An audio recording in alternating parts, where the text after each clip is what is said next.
There are dozens of handhelds out there built for retro gaming, but is the Steam Deck still the best option when it comes to emulation in 2025? Lots of these retro handheld devices run on Android and are pretty easy to set up when it comes to emulators and installing ROMs. You could typically customize their menu screens to your liking, and they come in every style of handheld like a PSP or a Game Boy SP clamshell. What these cheaper devices lack is the ability to be an all-in-one gaming hub for not only your retro games, but also your Steam games, and the ease of just hooking it up right to your TV. This is the exact reason I wanted a Steam Deck in the first place. I wanted a device I could hook up with a single cable that would just switch to the TV screen, and I could use a controller on it from my couch. It's so easy to hook up your Steam Deck to a TV. All you need is a dock with an HDMI port and a USB-C cable, and it's almost instantaneous with your gaming library showing up on your TV. Hooking your Steam Deck up this way actually makes it the ultimate gaming hub, because you don't have to hook up every retro console you have to a hub or a splitter with hundreds of musty old cables, which ends up being a giant mess. I mean, if you're single, then obviously you can do whatever you want, but if you're married, you know that leaving your Dreamcast on the floor is not even an option. Don't get me wrong though, I think it's extremely important to preserve physical media. I wish I had held on to all my older games, but when I was a teen, I sold almost all my games and consoles to GameStop like a crackhead for Taco Bell money, because I never kept a job longer than a week. I regret it more than ever now, because these smaller retro gaming stores jack up the prices on these games from our childhood just so they can keep their businesses open in an empty mall. So that's what makes emulating on the Steam Deck great. If I get the itch to play Too Extreme for the PlayStation, I don't gotta drop like $100 on it. I just turn on my device and I get to catching some gnar. Emu Deck is the best way to play your ROMs on the Steam Deck, and setting it up is extremely easy to do as well. Russ from Retro Game Core has a few videos on how to do this, which I've linked below. I'm not going to tell you where to find the ROMs, but just know it's not hard at all to get what you need. Emu Deck is truly an amazing program, making it so all your emulators and ROMs are set up in this easy to access library. You could even customize how your library screen looks and have it search for the game's box art, making it look very cool, dude. Emu Deck will also get you updates for the emulators you have, so you don't have to go crazy trying to get those, and it will even automatically set the right controller layouts for each retro console with the ability to modify them as well. What also sets the Steam Deck apart from these cheaper Android devices is its ability to play PlayStation 2 and GameCube games without many issues. Every one of those games I have played on my device has run smoothly without bugs or crashes. You have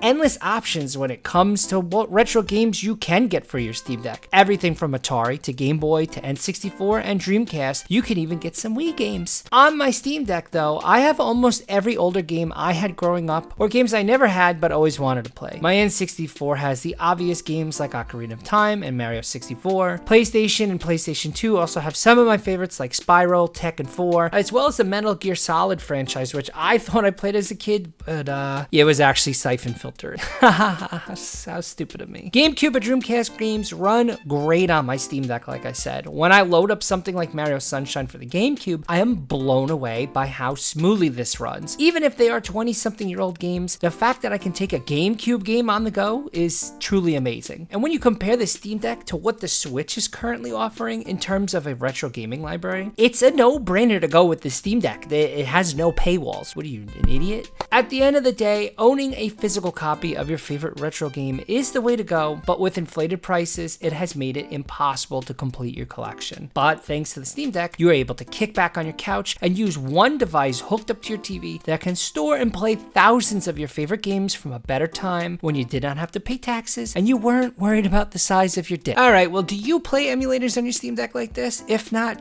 why? I mean, it's honestly the best way to take your retro games on the go, or just hook them up to your TV this way. Don't forget to share this video with a friend, maybe somebody who's looking for a Steam Deck and is on the fence. Make sure you subscribe. Alright, goodbye.